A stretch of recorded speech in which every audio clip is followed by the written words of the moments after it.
क्या मंफी असरात हैं।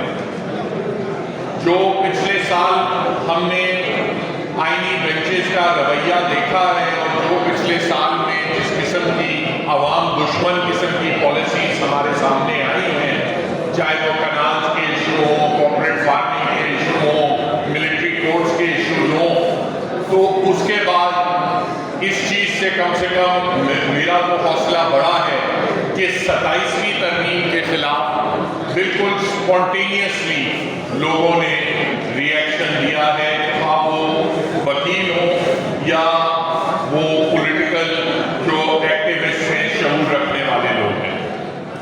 अब बात ये है, मैं बहुत सारी बातें यहाँ ऑलरेडी कर दी गई हैं और मैं केवी लगारी से तो मुकाबला नहीं कर सकता तकरीर में, मगर मैं कुछ रोशनी डालना चाहता हूँ कि 27वीं तरमीम में एक्चुअली आज क्योंकि ड्राफ्ट सेनेट में पेश हो चुका है, कैबिनेट ने उसमें मंजूरी दे दी है। सबसे पहली जो चीज़ है, अदलिया पे बाद में आते हैं, सबसे पहली जो चीज़ है जिस पे सारी सियासी जमातों ने कोई नेगोशिएशन भी नहीं की बल्कि सिर्फ लब्बैक कहा, जो हमारी पार्लियामानी जो मेजर पार्टीज हैं, उसमें है आर्टिकल 243 की जो अमेंडमेंट है।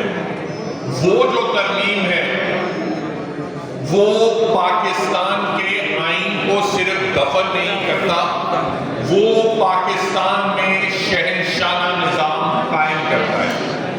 उसमें अगर आप उस तरमीम को देखें, आर्टिकल 243 में क्या अमेंडमेंट की गई है, मैं समझता हूँ वो शायद अदलिया से भी के रिलेटेड, बाकी सारी शिकें तो अदलिया रिलेटेड है मगर वो उससे भी ज़्यादा अहम है। उसमें नंबर 1 वो कहते हैं कि फील्ड मार्शल का जो ओहदा है वो ताहयात होगा।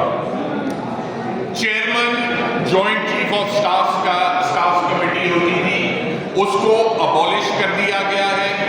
ये कहा गया है कि आर्मी चीफ जो है वो तमाम डिफेंस फोर्सेस का सरबराह होगा और उस पे पहले ये होता था कि आर्मी चीफ जो था वो सदर की मर्जी पे वो तयन होता था, सदर उसको वजीर आजम की एडवाइस पे निकाल भी सकता था, उसको अपॉइंट भी कर सकता था। हमने तारीख में देखा भी है कि वजीर आजम ने कोशिश कम से कम जरूर की है और एक आध बार सक्सेसफुली भी कोशिश की है आर्मी चीफ को हटाने की। इस बार उन्होंने ये चेंज ले आए हैं, 90s की दुहाई में हुआ भी था, आर्मी चीफ को निकाला भी गया था। इस बार ये चेंज लेके आए हैं कि फील्ड मार्शल को अपने ओहदे से गवर्नमेंट भी नहीं निकाल सकती, ताहयात उसका ओहदा रहेगा। उसको निकालने के लिए दोनों पार्लियामेंट के हाउसेस से 2/3 अक्सरियत चाहिए होगी, उसके बगैर आप आर्मी चीफ को, फील्ड मार्शल को हाथ भी नहीं लगा सकते। चौथी चीज उन्होंने फील्ड मार्शल के ओहदे में ये एक नई चीज जो लेके आए हैं वो ये लेके आए हैं कि जब उसकी मुद्दत मुलाजमत मुकम्मल भी हो जाए, आर्मी एक्ट में टर्म प्रिस्क्राइब्ड है, पहले 3 साल होता था, अब 5 साल प्लस 5 साल है। वो अब उसमें ये कहा गया है कि वो मुद्दत भी 10 साल भी पूरे हो जाए तो अगर हुकूमत ये समझेगी कि ये रियासती इंटरेस्ट में है तो हुकूमत उनसे कह सकती है कि आप कंटिन्यू करते रहें। तो यानी आपने पाकिस्तान में इन हमारी तमाम जो सियासी जमातें हैं जो नाम नेहाद अपने आप को जमहूरी जमातें कहती हैं, उन्होंने ये किया है कि पाकिस्तान में डिक्टेटरशिप कायम कर दी है। जिस तरह सद्दाम हुसैन था, असद था, प्रेसिडेंट फॉर लाइफ, उस तरह उन्होंने फील्ड मार्शल फॉर लाइफ बना दिया है और जमहूरियत की यहाँ अपना कबर खोल दी है। मुझे तो ताज्जुब होता है, हमारे कुछ दोस्त कहते हैं और बिल्कुल सही कहते हैं कि 1973 کا جو آئین تھا وہ ایک شہید ذوالفقار علی بھٹو کا تحفہ تھا پاکستان کی عوام کو، پارلیمنٹ کا تحفہ تھا۔ آپ نے اس تحفے کو آپ نے اس پہ ڈاکہ ڈال کے اسے once and for all ختم کر دیا ہے۔ پاکستان اب ایک جمہوری ملک نہیں ہے۔ پاکستان آج کی تاریخ میں اگر یہ بل پاس ہو جاتا ہے، اور مجھے پوری ایکسپیکٹیشن ہے کہ اگلے 2-3 دن میں پاس ہو بھی جائے گا ان جماعتوں کی حمایت سے، پاکستان از نو لانگر اے ڈیموکریسی۔ دوسری چیز، جہاں تک یہ کورٹس کی بات ہے، اس میں یہ وفاقی آئینی عدالت بنائی گئی ہے۔ اس میں جو ججز ہیں وہ جو ججز ہیں، پہلا لاٹ جو ہوگا اس میں یہ لکھا ہے کہ وہ وزیر اعظم ڈائریکٹلی ان کو لگائے گا، کوئی جوڈیشل کمیشن، پارلیمنٹری کمیٹی وغیرہ کوئی نہیں ہے۔ ان کی تعداد جو ہے وہ صدر پاکستان طے کرے گا، اور ان کی تعیناتی جو ہے وہ وزیر اعظم کے مشورے پہ ہوگی، کسی اور کا کوئی اس میں رول نہیں۔ تو اپنی مرضی سے اس میں وہ سرونگ ججز بھی لگا سکتے ہیں، ریٹائرڈ ججز بھی، آپ کو پتا ہے 2-4 ریٹائرڈ ججز بھی اپنی سیویاں لے کے گھوم رہے ہیں، سرونگ ججز بھی اپنی سیویاں لے کے گھوم رہے ہیں، اور کچھ ہمارے وکلا صاحبان بھی ہیں وہ بھی اپنی سیویاں لے کے گھوم رہے ہیں۔ تو وزیر اعظم اپنی مرضی سے ان کو لگائے گا۔ اس کے بعد جو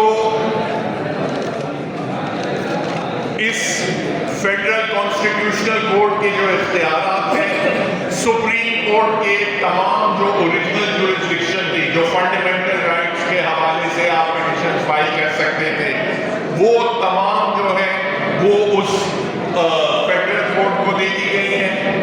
اور یہ بھی کہہ دیا گیا ہے کہ آرٹیکل 199 کی ہر ایک پٹیشن کی اپیل اسی وفاقی آئینی عدالت کے پاس جائے گا، اور نہیں سوری غلط بیانی نہیں کرنا چاہتا، انہوں نے یہ کہا ہے کہ تمام 199 کی اپیلیں فیڈرل کورٹ جائیں گی، ماں سوا فیملی کیسز اور رینٹ کیسز اور فیملی کیسز کی جو اپیل ہے وہ اس موجودہ سپریم کورٹ کے پاس جائے گی، باقی سارے مقدمے جو ہیں وہ فیڈرل کانسٹیٹیوشنل کورٹ میں۔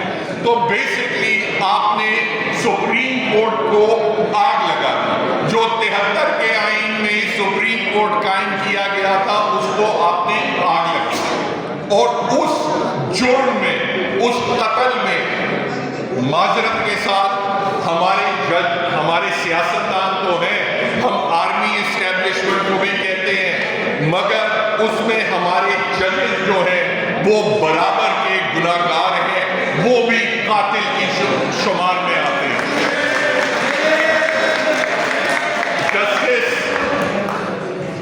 چیف جسٹس یحییٰ افریدی صاحب، چیف جسٹس آف پاکستان یحییٰ افریدی صاحب کے لیے یہ کیسا تمغہ ہے کہ he will be the last chief justice of Pakistan.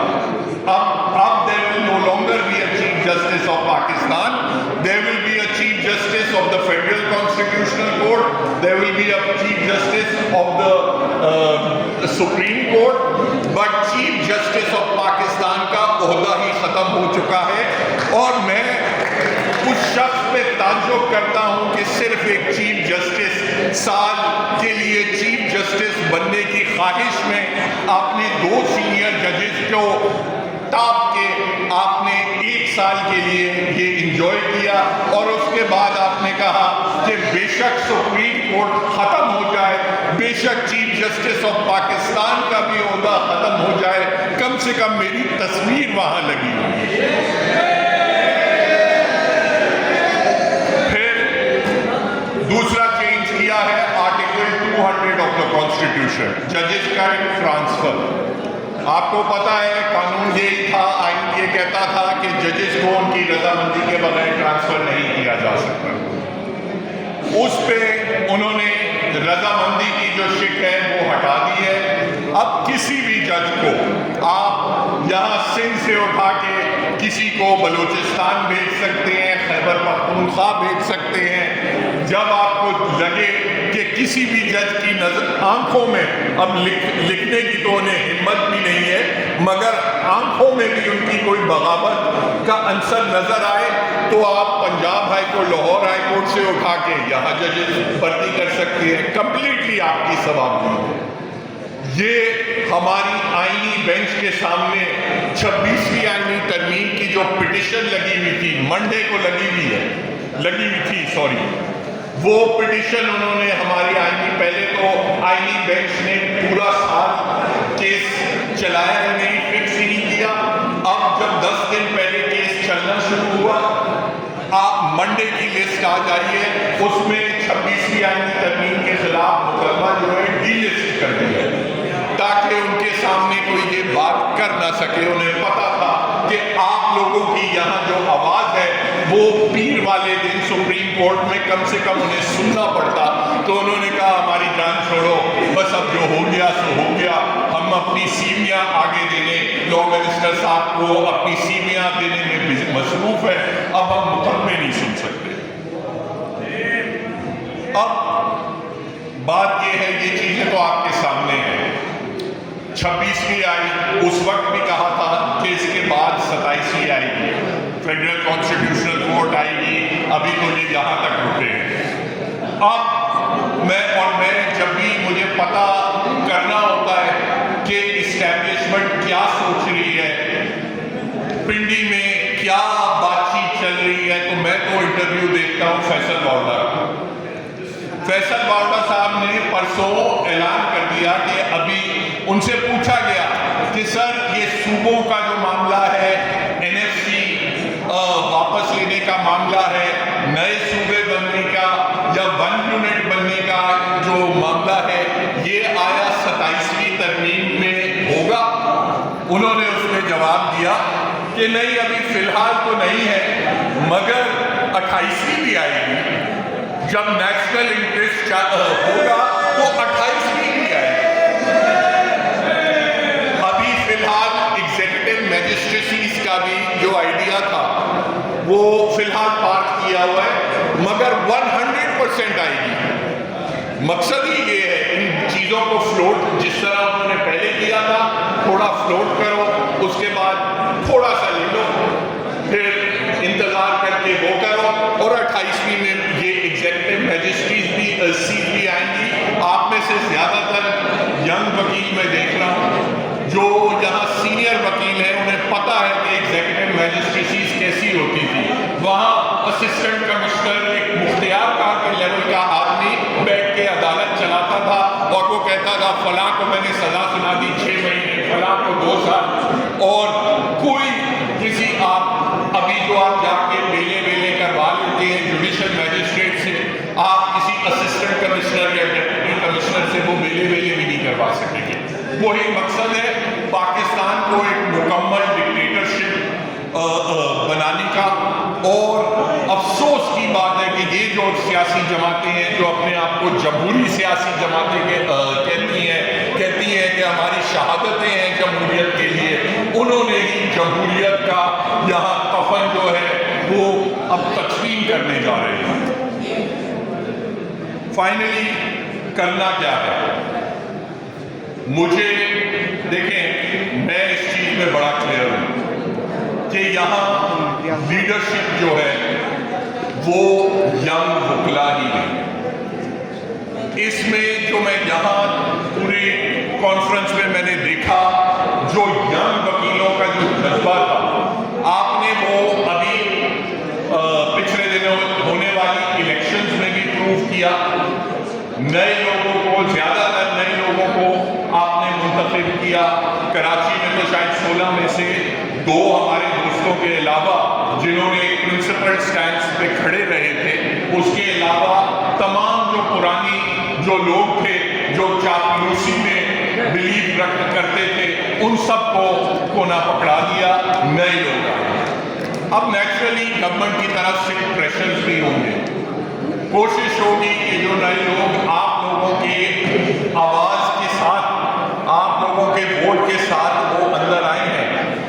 ان پہ کسی نہ کسی بہانے ان کے اوپر قابو پایا جائے۔ آپ نے وہ آواز بننی ہے، آپ نے ان دوستوں کو یاد دلانا ہے کہ آپ ہمارے ووٹ سے اس نظریے پہ آپ الیکٹ ہوئے ہیں۔ آپ خدا نہ اگر آپ سودا کریں گے ہمارے ووٹوں پہ تو آپ کو کبھی معاف نہیں کیا جائے۔ اگر آپ کا وہ پریشر ہوگا تو پھر بار کاؤنسلز ہوں یا بار ایسوسیشنز ہوں، پھر ہی وہ ایک مؤثر آواز بن کے آگے چلے گی۔ ابھی جو لیڈرشپ ہے یہاں ہماری کے بی لغاری صاحب ہیں، وڑائچ صاحب ہیں، تالپور صاحب ہیں، یہ سب نئے ینگ لوگ ہیں، رحمان قرائی صاحب ہیں۔ These are the people who have to move forward and ensure کہ پاکستان کی وکلا برادری جو ہے وہ حق کے ساتھ، انصاف کے ساتھ اور آئین کے ساتھ کھڑی رہے، بلکہ کسی حکومت کی ٹٹو بن کے نہ چلے۔ These are the people who are میں فائنلی سے ملنا چاہوں گا، یہ پہلا بارش کا پہلا قطرہ ہے۔ 12 تاریخ کو ہمارے دوستوں نے، وڑائچ صاحب نے، رحمان قرائی نے ایک کراچی میں بھی اسی سلسلے میں کنونشن منعقد کی ہے۔ آپ سب حیدرآباد کے جتنے بھی ہمارے غیور نوجوان دوست ہیں ان سے درخواست ہے کہ اس میں شامل ہوں، اور انشاءاللہ، اور ہمارے سینئر دوست بھی اور انشاءاللہ یہ جو تحریک ہے، یہ چاہے فیلڈ مارشل ہو یا وزیر اعظم ہو یا ہمارے وزیر اعلیٰ ہو، ان کی غلط فہمی ہے کہ وہ سمجھتے ہیں کہ ہم نے پاکستان میں ریزسٹنس کی آواز جو ہے اس کو کچل دیا ہے